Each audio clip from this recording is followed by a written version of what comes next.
Bonjour à tous.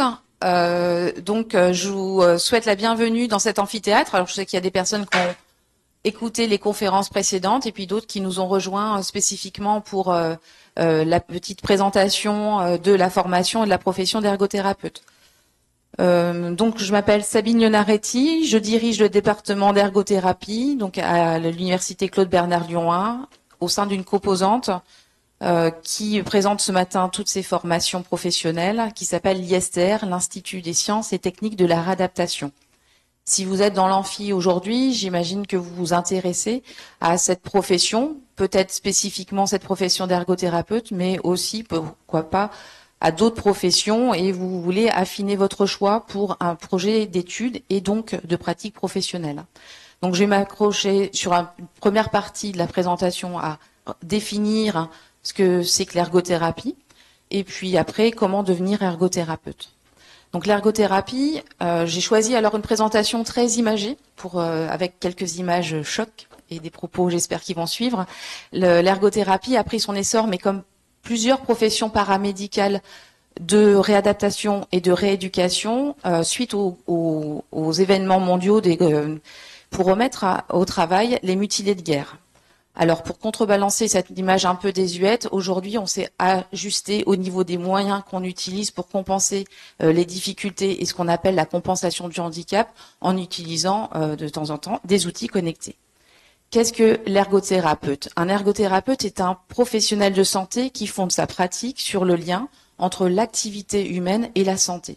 C'est une définition qui est extrêmement large et c'est une définition qui fait appel en fait à la définition de la santé de l'OMS sur le bien-être.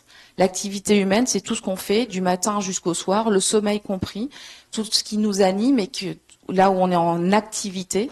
Et l'activité humaine, en fait, va faire en sorte que, en fonction de vos choix, vous soyez en bonne santé ou des fois, on peut avoir aussi des actions qui conduisent à une mauvaise santé. Et on va travailler avec des publics très variés pour les amener, les encourager, trouver des solutions pour qu'ils puissent participer dans la société, quelles que soient leurs difficultés, pour avoir la vie la plus satisfaisante possible et les actions dans la société les plus efficaces possibles, quelles que soient leurs difficultés. Alors, l'ergothérapie, qu'est-ce que c'est ? C'est une profession donc qui va être amenée à pratiquer autour de ces personnes en situation de handicap. Ça peut être un handicap qui va être ponctuel ou la plupart du temps un handicap chronique. Et là, j'ai pris une photo avec cette personne de dos. On peut, voilà, c'est en Angleterre, à Londres, une personne qui est en fauteuil roulant. Donc, on va s'attacher à cette personne-là. Hop, hop, hop. Je suis allée un peu trop vite. J'ai tout spoilé. Donc, en fait, cette personne-là, en fauteuil roulant, l'ergothérapeute va pouvoir agir à différents niveaux et à différents endroits pour améliorer, en fait, sa participation occupationnelle dans la société.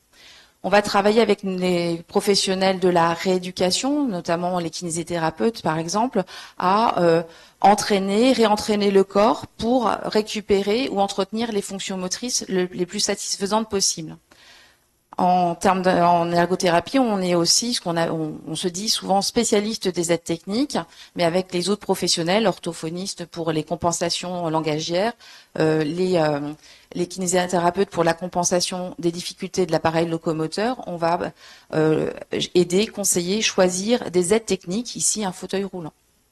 On va travailler aussi sur l'aménagement, non plus sur la personne physiquement directement, mais sur l'aménagement de l'environnement qui va être proche. Je vous montrerai, on peut faire des propositions d'aménagement de l'environnement du domicile ou d'un lieu de travail, ou même ce qu'on appelle les ERP, les établissements recevant du public, pour faciliter l'accueil des personnes en situation de handicap. Et on va aussi intervenir au niveau de la société, au niveau de l'environnement social de la personne, dans une dimension d'éducation et de prévention pour cette personne ou ces groupes de personnes qui gravitent autour de la personne handicapée puissent être aidantes. La situation d'avant, elle était un petit peu jolie. Là, finalement, le travail autour de l'inclusion des personnes handicapées, il y a encore un gros travail à faire, même s'il y a des améliorations. Ici, c'est une publicité sur l'insertion professionnelle des personnes handicapées. Quand on est ergothérapeute, on est face à des publics exceptionnels et quand on va être ergothérapeute, il faut être prêt à être face à des situations et des publics vraiment exceptionnels. Donc c'est vraiment intéressant c'est une ouverture d'esprit, mais il faut être prêt. Voilà, ergothérapeute, quels sont ses moyens d'action? Donc des petites photos aussi pour vous montrer des choses très pratico-pratiques parce que je pense que c'est intéressant. Là, on avait une approche sociétale, presque philosophique de la vie. Et là, aujourd'hui, qu'est-ce que c'est que ces moyens d'action? L'ergothérapeute, il participe avec les professionnels de la rééducation, de l'appareil locomoteur, des fonctions neurologiques, comme les kinésithérapeutes qui vont me suivre et puis les psychomotriciens qui me précédaient, avec des activités de rééducation pour entretenir les membres supérieurs, les membres inférieurs, la tenue du tronc, avec des moyens qui sont spécifiques à nos formations. Là, c'était un entraînement qui va être redondant. Ici, la thérapie par miroir, qui fait travailler l'appareil locomoteur, mais aussi avec la plasticité cérébrale. On peut aussi avoir des moyens robotisés. Des injonctions qui vont être physiques, ici un moulage d'orthèse pour compenser un déficit de flexion du poignet par exemple. Une autre photo qui permet de synthétiser aussi les actions et les conseils qu'on peut proposer aux personnes pour faciliter leur insertion dans la société. Ici, on voit un jeune garçon avec un fauteuil roulant qui est très spécifique pour sa situation. J'ai choisi cette photo parce qu'il y a aussi l'aide animalière qu'on peut conseiller et préconiser. Et puis derrière, l'aide humaine qui peut être l'aide naturelle, c'est-à-dire familiale ou des aides professionnelles. Au-delà du conseil, on n'arrive pas juste en disant aux personnes il faudrait que vous ayez accès à une aide technique et une aide humaine, mais on va vraiment mettre en situation la personne pour tester nos conseils et vérifier que ça fonctionne. Si ça fonctionne, on se retire de la situation et on laisse fonctionner les aides telles qu'elles ont été proposées. Elles peuvent aussi être évaluées et réévaluées. Si ça fonctionne pas, on va proposer autre chose et jusqu'à ce qu'on trouve quelque chose de satisfaisant. On met en situation, ici une situation de cuisine, quand on parlait d'activités humaines, c'est les activités de vie quotidienne et dedans il y a la cuisine, la toilette, l'habillage, se lever, s'habiller, aller se déplacer, au-delà du fauteuil roulant, se déplacer sur des longues distances. On utilise des médiations assez variées, des médiations, vous avez vu, activités de vie quotidienne, mais aussi des activités créatives. Et cette photo, je l'ai choisie spécifiquement parce qu'on est amené aussi à travailler avec des groupes qui permettent la sociabilisation, aussi de travailler plein de compétences. L'aménagement architectural, c'est un pan de notre activité. J'en ai parlé sur l'aménagement du domicile et on arrive sur des choses un peu plus techniques. Maintenant, la formation et les études. Donc, c'est une formation actuellement en 3 ans. Il est possible qu'on ait alors, je pense que vous, dans l'amphi, on est plutôt des étudiants en première et terminale. Donc, on aura une formation en 3 ans dans les prochaines années. Mais on risque d'avoir un rallongement des études un peu plus tard. Donc, si vous êtes en seconde, il faudra vraiment suivre l'actualisation de notre formation. Pourquoi 3 ans d'études, un rallongement des études? C'est que les étudiants sont témoins. J'ai une étudiante de première année qui est à côté de moi. Les études sont extrêmement denses. Ceux qui étaient avant sur la conférence d'orthophonie, elle a annoncé les chiffres de la formation. Effectivement, nous sommes des formations qui sont extrêmement denses. Il y a des actualisations des connaissances qui rajoutent beaucoup d'informations à connaître. Et puis aujourd'hui, on voudrait tendre, même si on le dit dans la formation et on voudrait mettre en pratique aussi, à utiliser les données de la recherche scientifique et puis aussi au niveau du terrain, on a des professionnels qui deviennent de plus en plus responsables de leurs actes et il faut pouvoir les former, plus au niveau technicien, mais au niveau de personnes qui puissent maîtriser complètement leur pratique. Donc pour ce faire, aujourd'hui, c'est 3 ans de formation très dense, 9 mois de stage, 1 mois de stage à temps complet. Alors, ma collègue en psychomote l'a pas précisé, elle fait les stages, ils sont perlés sur la formation et sur l'année. Nous, on est sur des formats de stage en immersion totale, c'est-à-dire 35 heures par semaine. En première année, les étudiants commencent leur 2e semestre, donc en février, ils sont en stage pendant 4 semaines.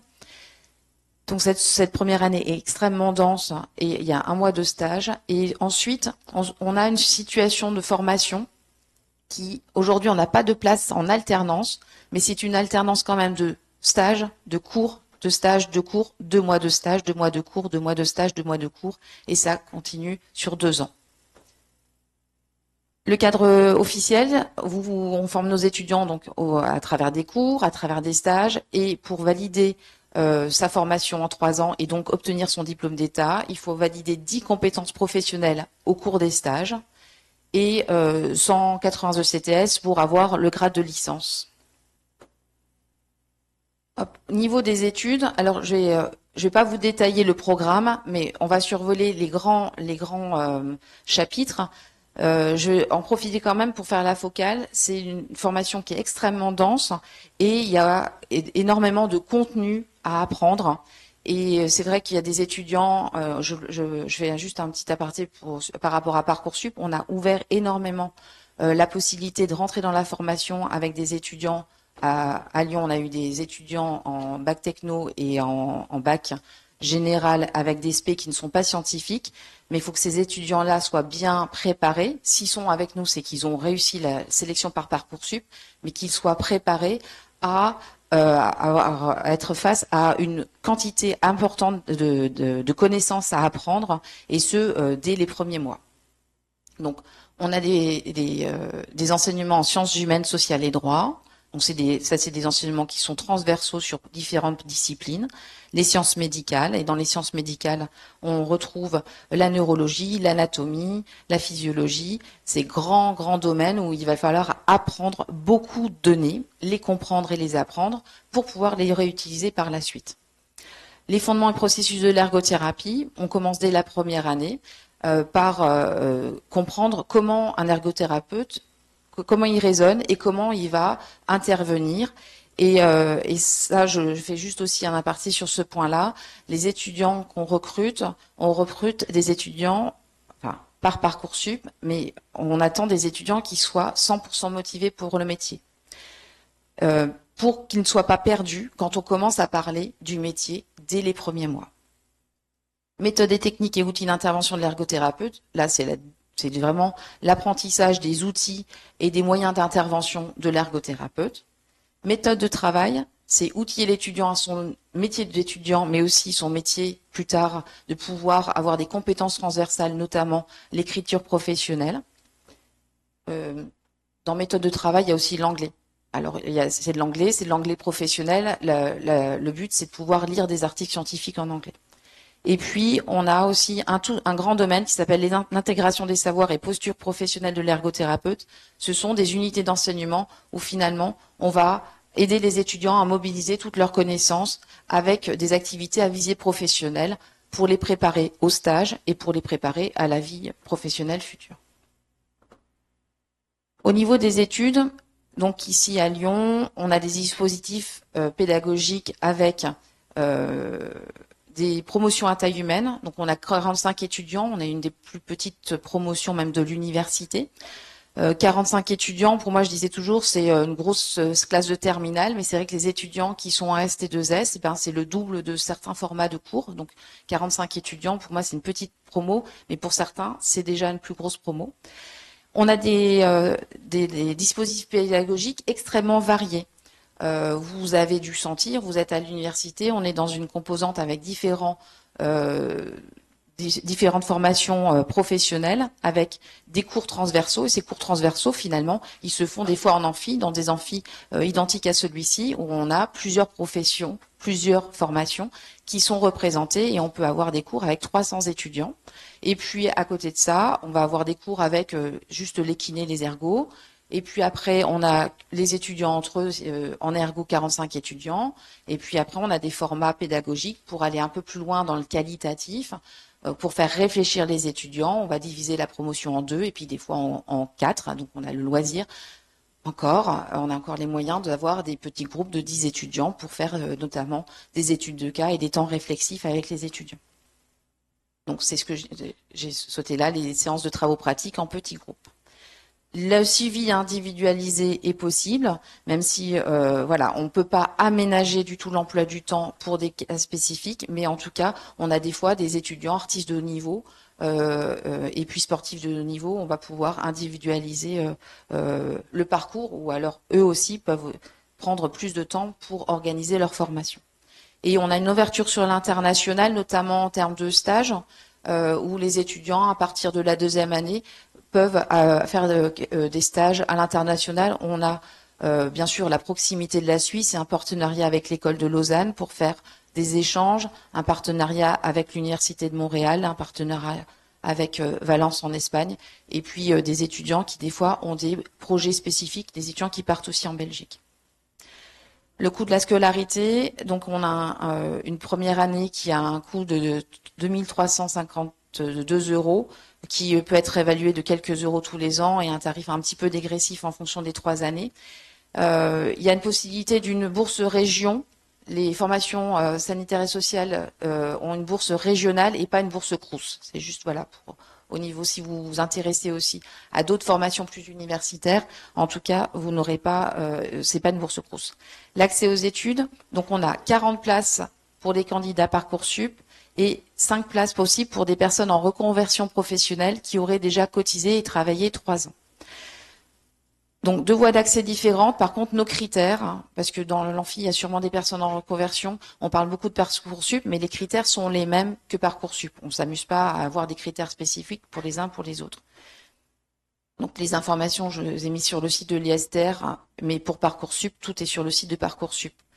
Je vous ai justement mis une diapositive avec le critère d'examen des vœux qui sont les critères d'examen des vœux de toutes les écoles de formation en ergothérapie de France, où on attend des personnes qui disposent d'aptitudes relationnelles, qui ont un attrait sur les questions sanitaires et sociales, qui disposent de capacités d'analyse, qui peuvent s'organiser dans leur travail, donc ce que disaient mes collègues juste avant, dans leur travail d'étudiant, mais aussi ça donne un signe sur le travail par la suite, où on est de plus en plus autonome et on nous demande de plus en plus de rigueur et de rendu.